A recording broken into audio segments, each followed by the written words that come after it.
A very good afternoon and a warm welcome to all of you all. This is Rekha Khan, your host for the webinar. And today we have with us Mr. Mahin Gupta, who is an expert. Today we're going to be talking about a lot of things, and we are also going to be having a polling, which we are going to start from today. On joining, you would notice that you all are in mute. If you have any questions throughout the webinar, please write them on the chat section.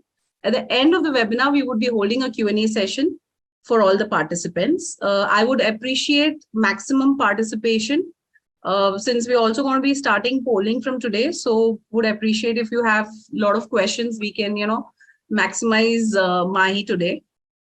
From the creator of Odin, MCX, and IEX, here is yet another credible and exchange-neutral platform a user can rely on while walking towards the path of crypto and blockchain understanding. Starting from education to knowledge to all the latest news, all covered under one super app, CryptoWire, which is now 3.0 verse. So CryptoWire has been rebranded to 3.0 verse since last month. Thank you. From a novice to all the professional traders, every market participant can have a slice of information readily available on the touch of their finger. Let me take you through 3.0 University, 3.0 TV, and 3.0 Wire services. We all know that crypto and blockchain ecosystem is emerging at an immense speed, and to keep a track of all the events, prices, and news look to be difficult. So what if we have an app like our crypto super app 3.0 verse? Let me take you through the app briefly. Let's start with the homepage of the app, which covers all the three pillars: 3.0 University, 3.0 TV, and 3.0 Wire. Under the Wire services, we have rolled out India's first global index of crypto, IC15. It tracks the performance of the top 15 cryptocurrencies globally based on market capitalization. Crypto enthusiasts and crypto traders can take informed decisions based on IC15. Under the Wirewatch section, we can monitor the best exchange to buy and the best exchange to sell a particular cryptocurrency. In the center of the screen, we can monitor the arbitrage opportunity available between the two exchanges for the same cryptocurrency. We have more than 400 cryptocurrencies listed on our platform, along with 70 plus crypto exchanges worldwide. Coming to 3.0 TV, it's an exclusive 24/7 mobile IPTV covering everything on crypto and blockchain ecosystem. It's currently available in 4 different languages: English, Gujarati, Hindi, and Marathi. Coming to 3.0 University, being the world's first digital university to offer courses on crypto and blockchain, you can find the best courses available on our platform. There are a lot of free and paid courses in our platform. Everybody can make use of this. Apart from this, we also have a virtual trading game, which we have started. So you all can participate in the live contest which are going on and win exciting prizes from Tata Click. With this, I would like to introduce our guest speaker, Mr. Mahin Gupta. He is the founder of Liminal. In 2012, he launched India's first Bitcoin company, buysellbitcoin.in. He also co-founded one of the country's largest crypto exchanges, ZepPay. Mahi has over 10 years of experience in managing wallet infrastructure and has managed billions of dollars in transaction volume and digital assets. His background in computer science is robust, contributing to zero security incidences on ZepPay, highly secure platform, as well as helping various family offices and organizations in protecting their digital assets through multi-sig wallets. Join me in welcoming Mr. Mahi. Hi, Mahi. Thanks for having me here, and really appreciate 3.0 Wars for holding this type of webinars to educate people. Thanks for having me. So today we are going to talk about security and in general cryptocurrency and security. What should be your approach towards securing your, of course, cryptocurrency or crypto digital assets, but of course, securing your personal accounts, securing your cloud identity, and so on. So first of all, we will have to understand why you want cryptocurrency security. So just to give you a couple of states, uh, if we if we go ahead and look at 2022, then in the last 2022, around about $1 billion lost across various hacks into several centralized exchanges incidents where people have kept their money with various centralized custodians, and they got hacked and the money lost. From the inception of Bitcoin till date, around about 4 million Bitcoin are out of circulation due to the owner of that particular Bitcoin did not secure their private key correctly, or they died and they did not set up their inheritance planning properly. In fact, one very drastic state is that in the year of 21, around about across 123 incidents in DeFi, people has lost more than $2.3 billion. So the world out there is the whole cryptocurrency ecosystem is not that as secure, because once you go from physical world to digital world, your attack surface or the way you can get hacked is actually the attack surface becomes really huge, and you have to kind of adopt lot more sensitivity towards your security practices compared to the physical world. So what are the various ways you will lose coins? So maybe people think that if I am storing my coins on exchange, then I will lose coin. I may lose coin, but there are other ways also you will lose your coins. So let's see how you will lose your coins. So if your funds are stored with a centralized custodian or centralized exchange, then you may lose your money because the centralized exchange become insolvent for various reasons. They got hacked and they lost your bitcoins or lost your digital assets. They have made a loss in business. Something like that happened to Celsius and other businesses. They were in lending business and they lost money, and now they are insolvent.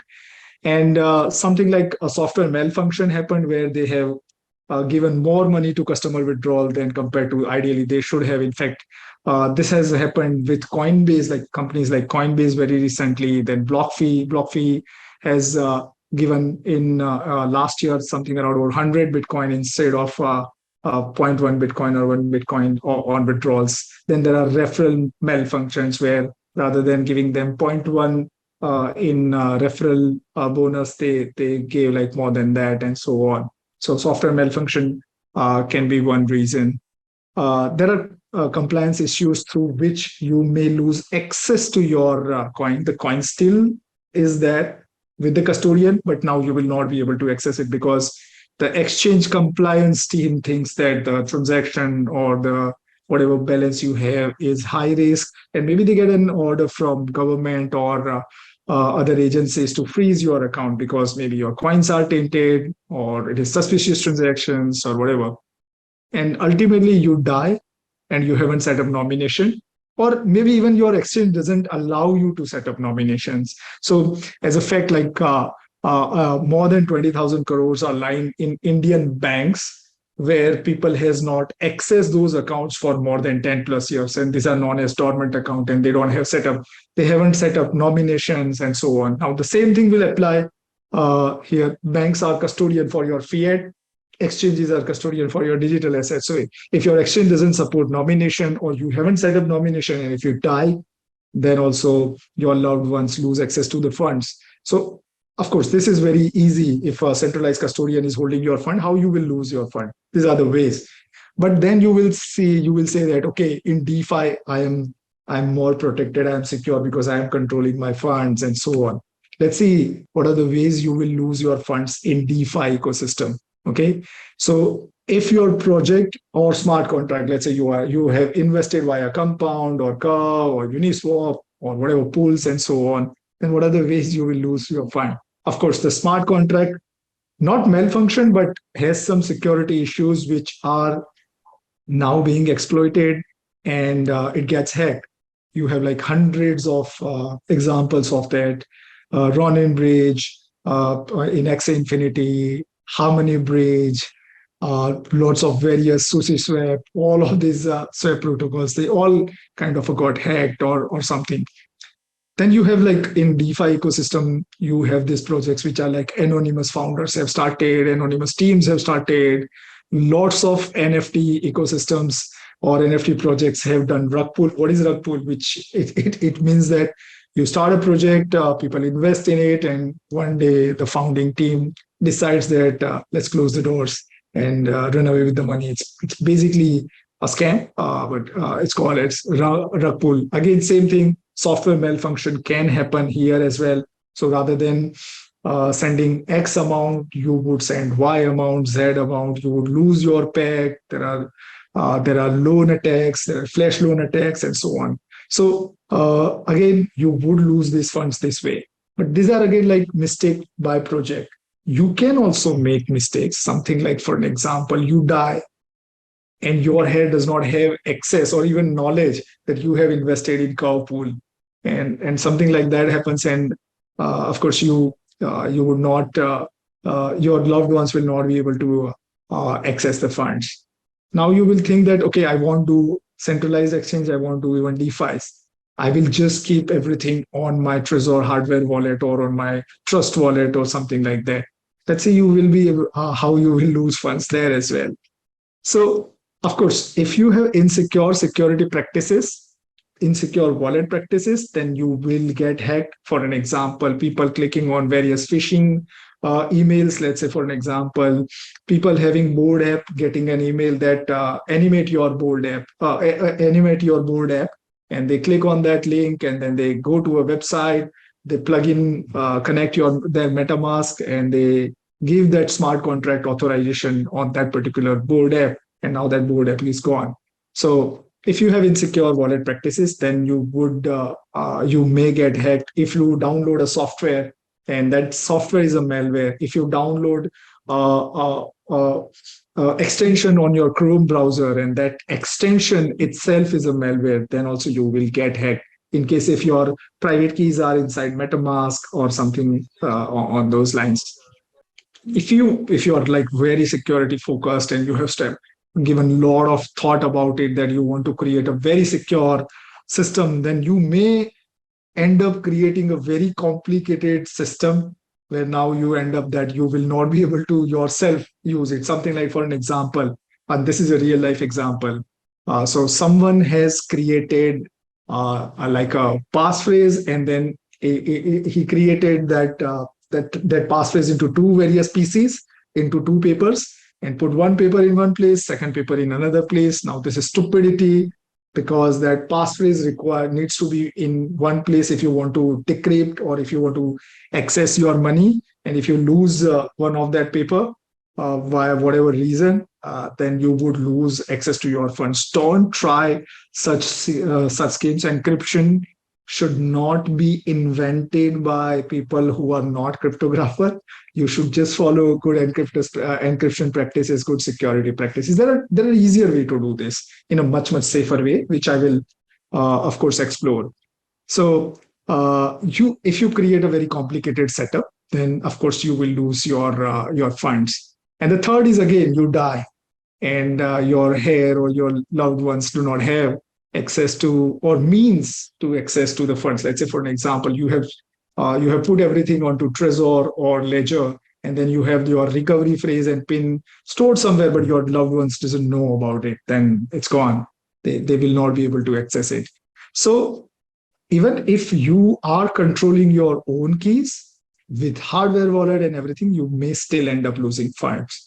So it may look like very complicated to you, how I'm going to secure my funds, how I will plan this inheritance and everything. It looks like very complicated. It's not actually complicated. It feels complicated because you are coming from a different mindset of fiat, where your funds are controlled by a centralized entity and you have access to it via access control or your identity. So for an example, you go to your bank, you give your passport, your Aadhaar card, and so on, you prove your identity, and you can get access to the fund. Here, there is a fundamental change. Now you are controlling your funds. It means that if you will not be able to do it properly, then you may end up losing the funds. There are very simple fundamental things that you can do to protect yourself. So we move on, and we understand that why security is, we have understood that how you can lose your funds, and now why security is important. Sometimes people try to overdo security, and they make it very, very complicated. They think that security is a thing which you will get and you will buy or you will have, and it's end of the process. No, it's not like that. Security is like health. You cannot buy security and you have security. It's an ongoing process. It's a journey. It's not a destination. You cannot have a perfect security. There is no perfect security. It's an illusion. You can only have an improved security. You should always look at only on two ways. One, you keep reducing your attack surface and you keep improving your defenses or defense tools and so on. So, and sometimes people like to make it like very complicated. They try to create setups which are like required for banks and so on. Your personal security is very different compared to an organization security or a bank security or a government security. So you need to design security in a way, or your security practices in a way, so that you can follow it. It is convenient for you as well, and you can make several trade-offs on that. So let's move on. 2 points, very important. Any type of security, cyber security decision you take, and cryptocurrency security decision you take, you always think on this line. You reduce your attack surface and you improve your defenses. Let's think about attack surface. So you are using browser, and in the browser you have your MetaMask extension, and you want to connect to Uniswap. This is the setup you have. How do you reduce your attack surface? So think about the attack surface. Your browser is your attack surface 1. Your online connection is your attack surface 2, and your laptop is your attack surface 3. Let's go to the browser. Okay. Do not install any extension on the browser where you are using your MetaMask.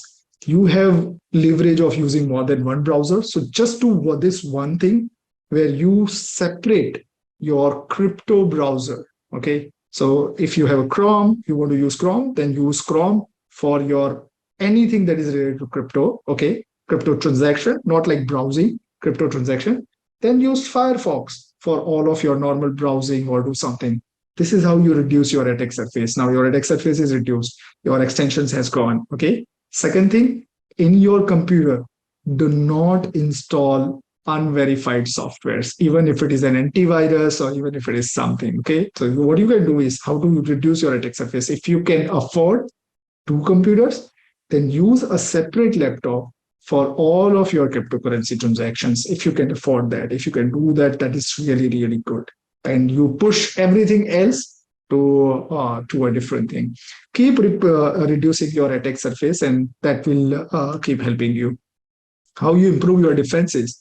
So rather than storing your passphrase into MetaMask, okay, or then your 24 mnemonic or keywords, whatever you have, like your private keys, use something like Trezor or Ledger Wallet that improves your defense by magnitude. Like use something like two-factor for your mobile SMS and so on. But you can use something like this. This is like a YubiKey. YubiKey is a second two-factor hardware device, which is required. So anywhere you want to provide two-factor, you can use this hardware device for the same. So that's where you can improve your defenses. Rather than using your own passwords, you can use something like a password manage. So you can improve your defenses via various tools and so on. Above all, you will have to understand that.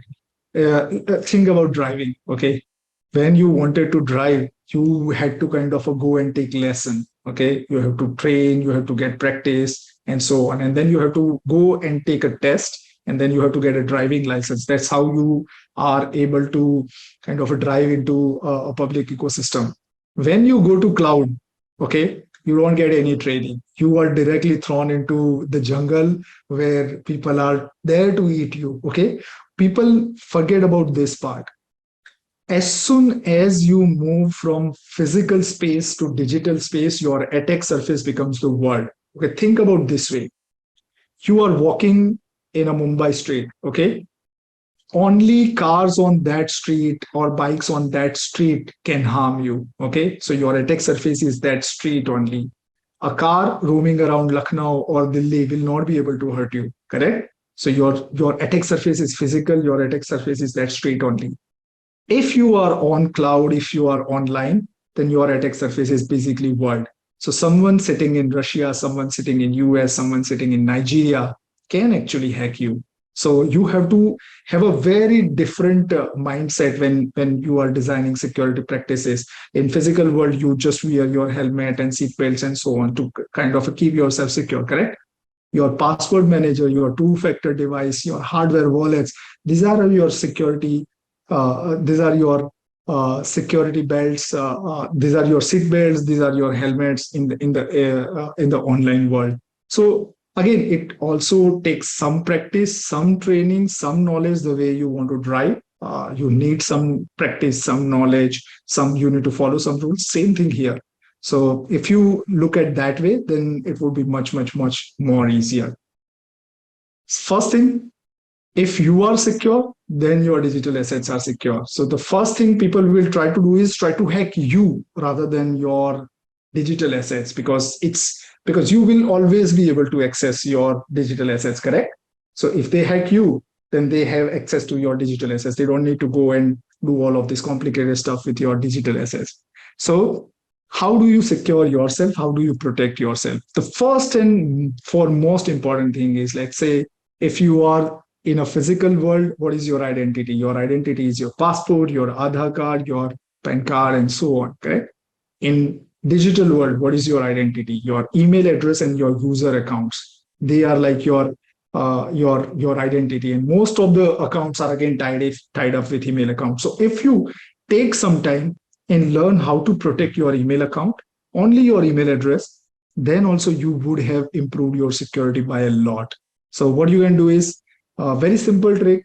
Do not use like a lot of login with Google, login with Google, login with Google. Try to create accounts there. Like for an example, if your account is, let's say, Mahin at the rate gmail.com, then use Mahin at the rate gmail.com and password. Because if your Google account is compromised, then all of the accounts connected with it are also compromised. If your Google account is taken over, then all of the account is already done.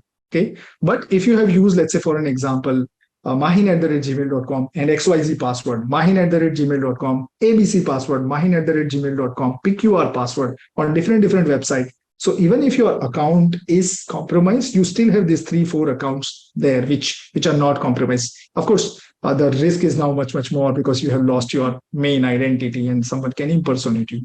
Correct? So what you can do here is you can secure your email account. How you can secure it? Very simple thing. Use password manager. Do not use your own generated password. People have these habits of password that someone in college name plus year plus love or whatever they use this type of password. They use password 123. They used 123456. They use QWERTY and so on. You don't need to do that. These are like, it will take nanosecond for someone to crack this password. In fact, they would not even require to do that. They will just type QWERTY. They will attempt this 10 passwords and your password will be there. So what you should do is you should use something like LastPass or something like 1Password as your password manager. How it works is you set up their account, you create your account there, and then you have to remember just one password. That is your main LastPass password or 1Password. Then for all of your accounts, you just create a generated password. You just use generated password from that LastPass or 1Password. Also, you don't have to kind of do all of this yourself. LastPass has a very good extension. 1Password has a very good extension. You just install it on your Chrome. And then automatically when you go to Gmail, then automatically in your username text box, you will get something to click from LastPass and it will show you that these are your Gmail account. You click on that and it will automatically fill the password from it. Okay. Both LastPass and 1Password has free accounts. Use them. You really don't need to pay money for that, but please use them. They will improve your security by a lot. That's a first line of defense. Second line of defense is your two-factor. Okay, what is two-factor? First factor is your password. What do you know? What is second factor? Second factor is what you have. Okay, so ideally it means your OTP. So OTP, everyone is aware of OTP. What is OTP? But OTP, mobile OTP is just one way of second factor. Another is something like, for an example, the YubiKey that I showed you. This is a physical device. It also generates an OTP. Or there are app based, for example, Google Authenticator, Authy, and so on, Microsoft Authenticator. These all apps are also generating OTPs for you. Okay, set up two factor, preferably with hardware device if possible. But if it is not possible, then go for authentication apps. If that is also not possible, then go for SMS and so on. Again, if this account is very important to you, like if it is storing, let's say $10,000 or let's say $50,000 or $100,000, then just buy this. This is very important. This it will cost you around about, I guess, $70, $80, $60 or something. This will be very helpful. So do it this way, or if these accounts are normal accounts, it's absolutely okay accounts, then you can still use two-factor as SMS. But please do that. That is really important. Without your two-factor, it's just that you are there to slaughter. Okay, anyone will be able to access your account. More people lose their funds due to phishing than hacking. What is phishing? Phishing is basically you get an email from someone who says that, okay, I have some money in my Ethereum account, okay, my Ethereum wallet. This is my private key, but I don't know how to take it. Can you help me? And it is very simple for you. Okay, he has given me private key and I can do this, I can do that. Or someone is giving you a free board app. You just go there and you kind of connect your MetaMask account and you will get a free board app, correct? These are all phishing. There is no free lunch, okay? So if someone wants to give you something for free, he wants something in return, correct? So assume that if someone is out of the blue giving you something, accept airdrops, and maybe airdrop also become be very careful connecting your MetaMask. If it is airdrop, ideally it should drop on your address, but something on those lines. So if someone is giving you something for free, assume that it's an hacking attempt. And again, if you are in crypto, then absolutely assume that it is a phishing attempt and it is hacking attempt, because crypto is a bearer instrument. There is no reverse. It cannot come back. So if you send it to someone or if someone gets it from you, there is no recourse to get it back. And that is why hackers love to spend more time on crypto people and crypto victims. Browsers, again, because you live your life inside browser, your whole crypto life, your whole crypto DeFi life or identity is inside browser. You are living there. So browser attack vectors are also much higher. Use separate browsers for personal work. Don't use for your crypto transaction. If you're using a particular browser, do not install any plugins, any extension. Okay. So be very careful when you are installing MetaMask. Double check, triple check that it is actually a MetaMask. Hope that makes sense. If you have various accounts, these are like your personal security hygiene. But let's say if you have a custodial account, then these are very basic things. Must set up two-factor. If you do not have set up two-factor, then you are going to get slaughtered. Set up nominee. If the custodian does not have nomination feature, ask for it. Tag them on Twitter and tell them that you need a nomination. Why? Because now your money is not with you. Your money is with them. What will happen if you die? And how would your loved one will get that money back? Okay, so tag them and ask them to set up release a nomination feature. If nomination feature is there, block your calendar on this Saturday and set it up. If you heard set it up, it's very important. And again, a lot of people haven't done this in the bank accounts also. Like I have already told you, 20,000 crore are in various bank accounts. Go and don't do it on Saturday. Like don't work on Saturday like crypto. So just schedule, take a leave from your office and fill up your nomination form for the bank accounts, mutual funds, and so on. Do it for crypto as well. Asset allocation, very important. If you are not trading, if your money is not for trading, then it should not be in the exchange, correct? Because that money doesn't belong to you. Okay. What you should do is, if you want to do trading, then let's say, for an example, if you have 100 rupees and you want to trade, then keep 20 rupees. Okay. You want to trade for 20 rupees, bring that 20 rupees into the exchange, trade or whatever. These 80 rupees are different thing. So you don't think everything as 100 rupees. If you have one Bitcoin, you don't think it as a one Bitcoin. You need to do asset allocation. Okay. So Point 0.2 Bitcoin is for my trading, point 0.4 is for my lightning, point 0.4 is my investment, and so on. And based on that, you store them into different accounts having different security levels. Okay. So asset allocation is very important. Almost all the exchanges has whitelisting features. Please use that. What is whitelisting? From your an exchange, if you do not have whitelist, a withdrawal can occur to any address. Okay.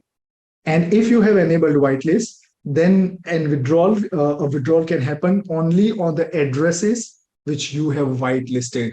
Think more on like your NEFT or IMPC or bank account, where you add a beneficiary and money can go on only to the beneficiaries. Correct? This is same as whitelist. So you must do that if exchange supports whitelist.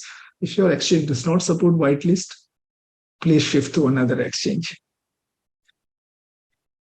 Portfolio outside exchanges, make sure that if you have portfolio outside exchange, then you have already like for an example, there are apps like FTX, then other apps where you can keep tracking your portfolio. Okay, so what will happen is, let's say if you have made these trades and there is a software manipulation or software malfunction inside an exchange. Okay, and let's say they start showing you, instead of 1 Bitcoin, they started showing you 0.5. Okay, how would you know and how would you prove? Of course you know, but the exchange shows you now 0.5 Bitcoin. So ideally what you should do is you should use something like FTX and other portfolio tracking apps, and you should enter all of your trades there. So they will also start showing you your portfolios. It's basically mirror. Okay, so if your balance goes by a margin up and down into this exchange and on your portfolio tracker, then you have all the trades and then you can raise concerns and so on. Don't worry about like small differences, because exchange might be using a different price feed. This app might be using a different price feed. What you are looking at is anywhere between 2%, 3% of difference, and then you should get alarmed and so on. If you have crypto, then you should, if you are using on DeFi or whatever, then you should follow this. Use hardware devices, something like Trezor or Ledger, very important. If you are holding anything, if you ask me, if you are holding anything above $5,000, then you should have a security device, something like Trezor or Ledger. To invest our time to understand how Trezor and Ledger works, how the recovery options work, but you should do that. Do not trust verify. It means, again, every email that is coming to you and that is going to give you something is actually taking out something from you. Anywhere you connect your MetaMask and approve. Let's say if you are using Uniswap or Compound, when you connect your MetaMask, at that time you are giving Compound right to kind of a transfer funds out of your MetaMask. Okay, so you need to make sure that whenever you are connecting with any DeFi app, you are connecting with only trusted DeFi app. Verify wherever you are kind of trying to connect. Okay, multi-sig wallet are very important. So how multi-sig wallet works? So for an example, in your bank, if you are running, let's say a company, okay, and in a company you have treasury assets, at that time only the founder do not have access to all the funds, correct? So normally you have a joint account or a corporate account where you have initiators, you have approvers, maker and checker. Someone creates a transaction, then someone signs a transaction or approves a transaction, and then the transaction goes through, correct? And that helps a lot in terms of security as well, but it also helps in terms of recovery as well. So you can set up a corporate account with something like 3 out of 5, 2 out of 3, and so on. So that if someone is not available to approve an EFT transaction or something, then some other person can do that. Multi-sig transaction works the same way. You can have 2 out of 3, 3 out of 5, 5 out of 7, 6 out of 10, or whatever configuration you want. But once you have that configuration, what it gives you, okay? Let's say if you have 3 members in your family or in your business, you are three co-founders, okay? Then you 3 can each set up your different resource, okay? They are different resource, so you can connect into your MetaMask and it will give you a different account. This guy will connect it into MetaMask, it will give different account. You can combine these 3 and generate a new wallet, okay? That's a very different wallet. It's a multi-sig wallet. Now, because it is a 2 out of 3 configuration, what it gives you, any of these two member can sign the transaction and transaction goes through. Minimum two signatures are required. It has a better recovery, which means that if let's say you have lost your trezor, but these two other guys have, then they will be able to still sign the transaction. You will be able to recover the funds. Better security. Attacker will have to bare minimum, will have to compromise two people. Okay? So multi-sig and better availability. If someone is, let's say, traveling and at that time he is not able to sign the transaction, then these two people can sign the transaction. So multi-sig wallets are very good. There are lots of multi-sig wallets. In Bitcoin, you have Casa and Unchained Capital. In Ethereum, you have Gnosis and so on. You can use my own startup also, Liminal HQ, which allows you to create these beautiful multi-sig wallets just using simple clicks and so on, where you will be able to set up policies and get alert notifications on your transactions and so on. Backup and recovery, very important. You have set up your Trezor. Now you are secure. Hacker will not be able to hack you. But what if you lost this Trezor and you do not have backup of your seed word? So you are done, correct? So it feels like very daunting, overwhelming, but it's very simple. The first rule is that your mnemonic words, 12 words or 24 words, never make a digital copy of it, okay? Write it on a piece of paper, go to Amazon, okay? Search for tamper evident bags. So these are normally bags used by couriers, where if you have put some parcel in it or like a document in it and you send it, then the receiver knows that if that has been tampered with. So if you want to take content out of that particular tamper evident bag, you will have to destroy it. Okay. So take a write it on piece of paper. Okay. Put it into a simple printer page. So and kind of a roll it up so that no one can read it, and then put that into a tamper evident bag. Go to a bank if you have a bank locker. Put it into a bank locker. Very safe now, because you have set up your nomination to your loved one. They will be able to recover the phrase. If you don't have a bank locker, it's fine. Get a safe or kind of a locker inside home, put it there and let people know. If you are wealthy, and you have, let's say, AirTags, you can connect an AirTag on your you can put an AirTag on in this tamper evident bed. Now you will be able to kind of track always that where is your seed phrase and so on. So these are very simple things. Always do one transaction a year, because you don't know, crypto moves very, very fast. Crypto protocols move very fast. Ethereum was POW some time back, and next week Ethereum will be POS. And suddenly, if you haven't touched your transactions for 3 years, you don't know what happened. Now your transaction doesn't go through because the protocol upgraded, correct? So always make sure that you do a test transaction every year and so on. Even if you have put your money into cold wallets, like you have put it into very secure configuration and you have put it this way, then still set up alerts and notification based on your addresses. So you have a lot of tracking apps where you can put just your address. You don't have to kind of put your private keys. Just put your address and they will send you an SMS or email anytime a transaction happens on that. So that way you will be able to kind of passively watch over your money while your private key is still cold and so on. Inheritance planning. This is the most important. Even if it is custodial exchange, DeFi, or you control your own keys, if you die, but even and you haven't planned for it, then you will lose access to your funds, of course, because you are dead, but your loved ones also lose access to your access to the funds. Very simple. Create a very simple Google Doc or a Google Sheet with list of assets, list of wallets, and so on. You don't need to put your private key, passphrase, or anything there. It's just basically list of your assets in the digital world. Okay. You at the same time, you should also kind of list down your physical assets as well if you haven't. That would be like a single place to kind of share with your family members. Share this sheet or share this document with your family member. Okay, explain them what is this.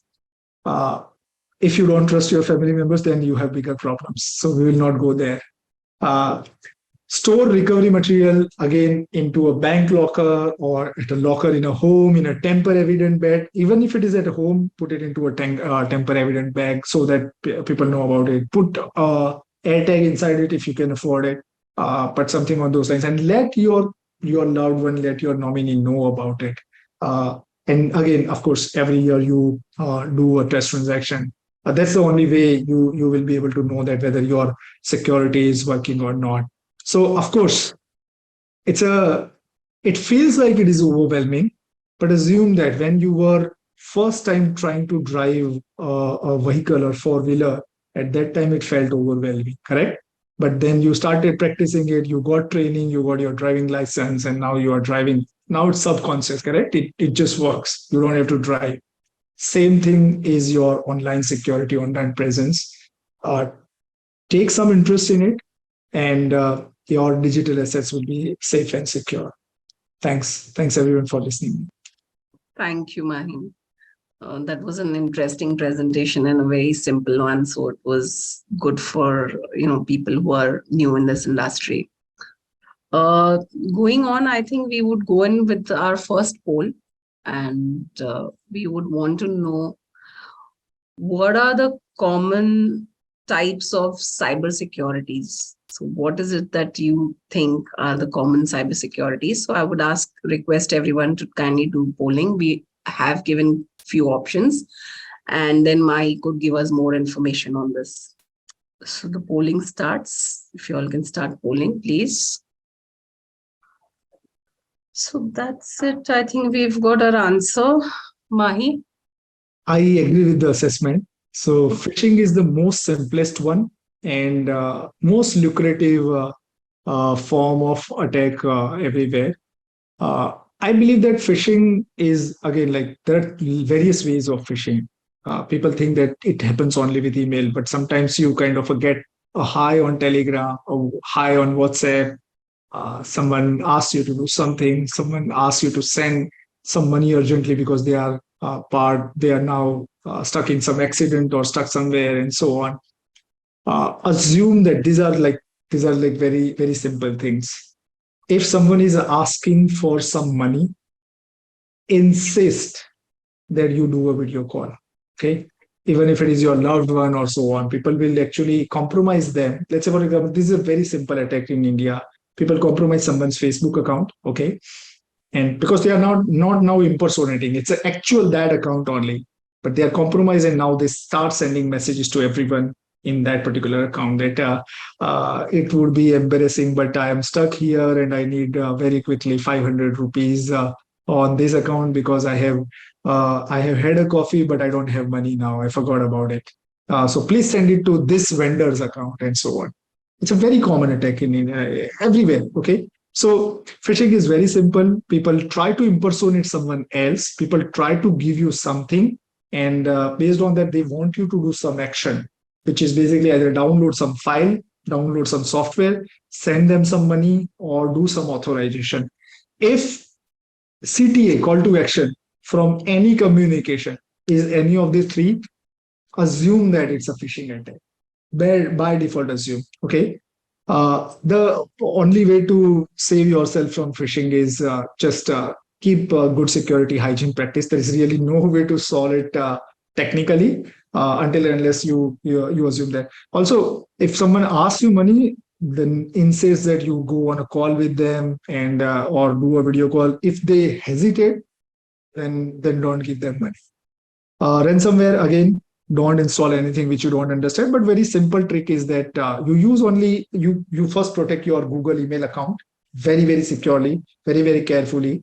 But once you do that, then start storing everything on your cloud. Okay, if you do that, then ransomware attack just goes out of the question. You just format your laptop, everything is on your Google Cloud. You don't worry about ransomware attack, correct? And then password attack. Use password manager, and 99% of the time it won't hurt you.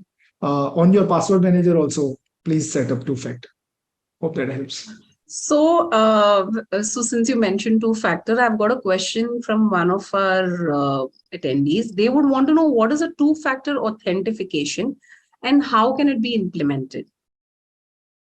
So two-factor authentication is basically one factor, two-factor. So whenever you create an account, you give your email address and then you give your password. Your password is what you know. That is first factor. Okay. The second factor is what you have.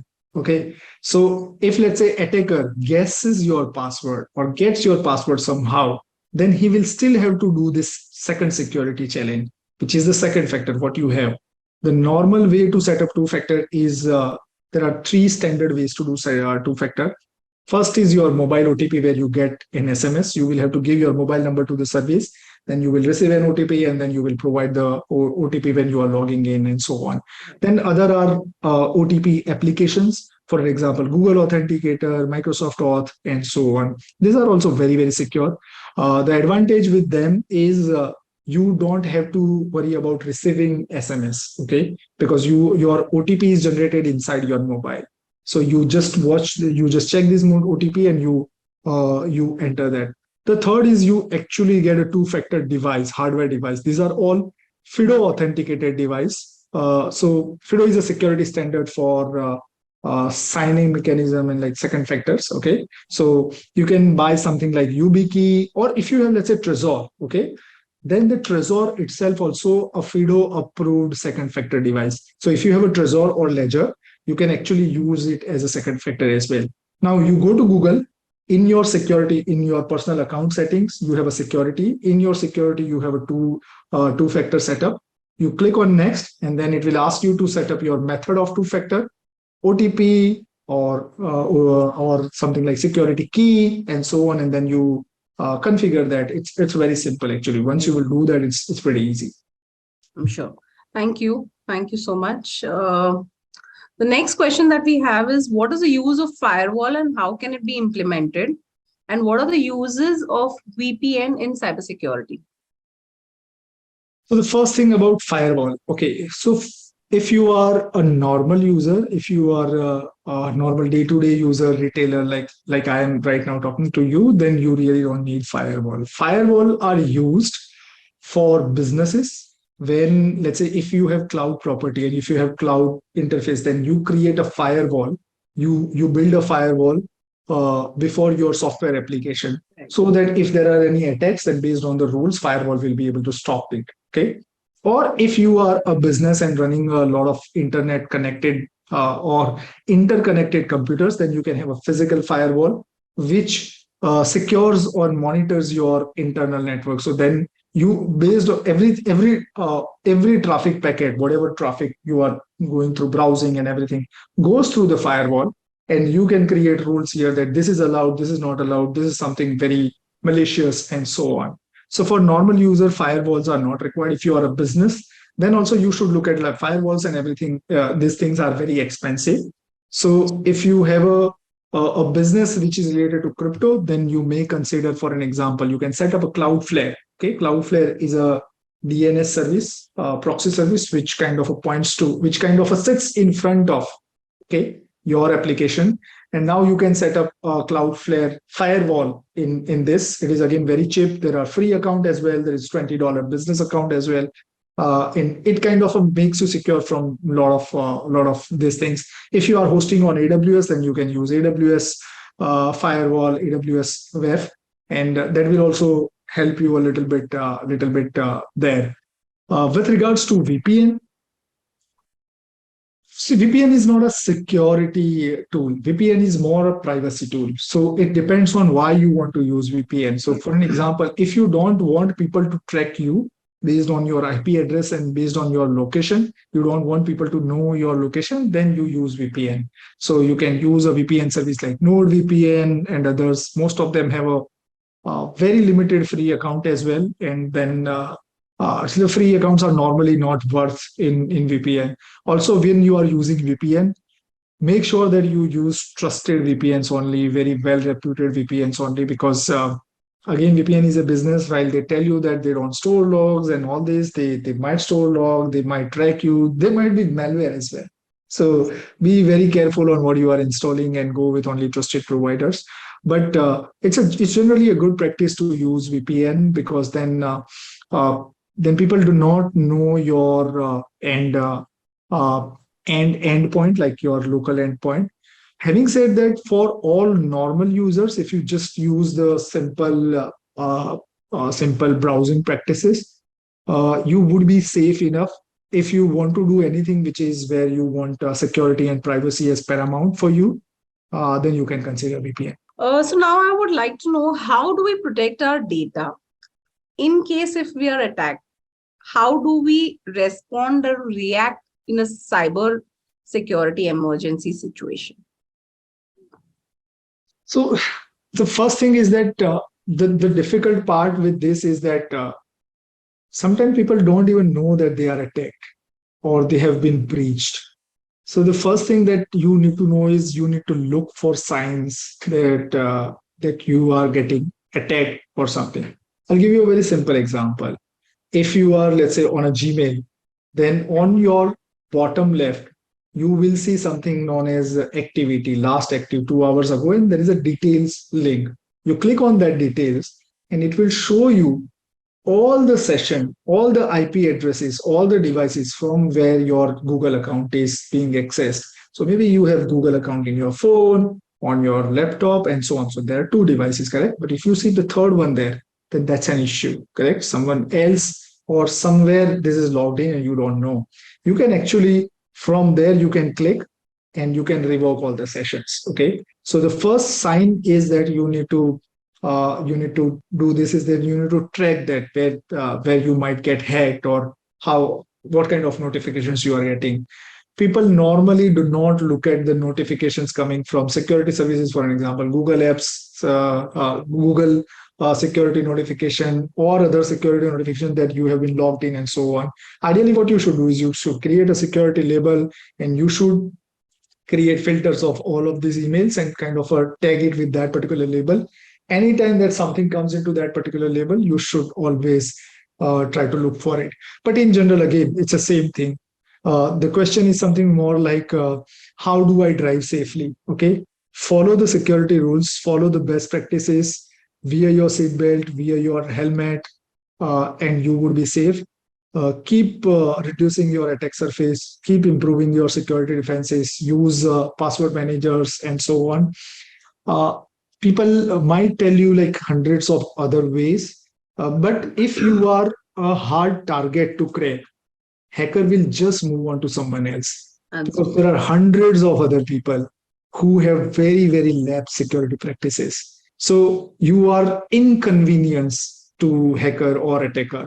So if you just improve your security practices, you would not have to kind of do a lot more. But if you're a business, then it is really, really important for you to look at the signs. So you have to do like you have to keep checking your logs. You have to set up monitoring tools and all of this. As a consumer, what you should look at is, let's say, for an example, if you are using an exchange or something, then you should look at what kind of certifications they have. Do they have SOC 2 Type 2? Do they have various ISOs? Are they, let's say, if they are European, then are they GDPR compliant? If they are GDPR compliant, then they have to be very, very careful on data breaches, because if the data breach happens, then they have a timeline. Within that particular timeline, they have to intimate all users. So you should very carefully see that if an exchange or if a business is there who is using your data, then what kind of certification security practices they have. Absolutely. So before we sign off, I would want to know I would want to take one last poll and understand so after hearing all that Mahin told us, how many of us do really take necessary precautions? So are we actually in the right track? So let's just see what people have to say about this. Are they actually practicing the right way, or are they just clicking on whatever links come? So let's see how they react. So we've just got 9 people who have actually participated in the poll, and out of that, 8 of them say that yes, they do take the necessary precautions. Great. That is really, I'm really, really glad to hear that 90% of people, at least in this 10, very small sample size, but they are taking some precautions, not all. Of course, again, security is a spectrum. You cannot have a perfect security. So I really appreciate people taking these efforts and keep doing this. Attackers are also improving, hackers are also improving. You also you need to keep improving your security practices. Absolutely. Thank you so much, Mahin, for taking out time and sharing your views on today's topic in such an interesting way. And I also would like to thank all the audience for showing interest in learning and making informed decisions in before entering the crypto market. Thank you so much. Thank you, Mahin. It was really interesting. Looking forward to more sessions with you, sir. Have a great day. Thanks, Vers, for hosting us, and thanks for everyone who joined in. Really appreciate it, and have a great day. Take care. Bye. You too, sir. Thank you. Bye.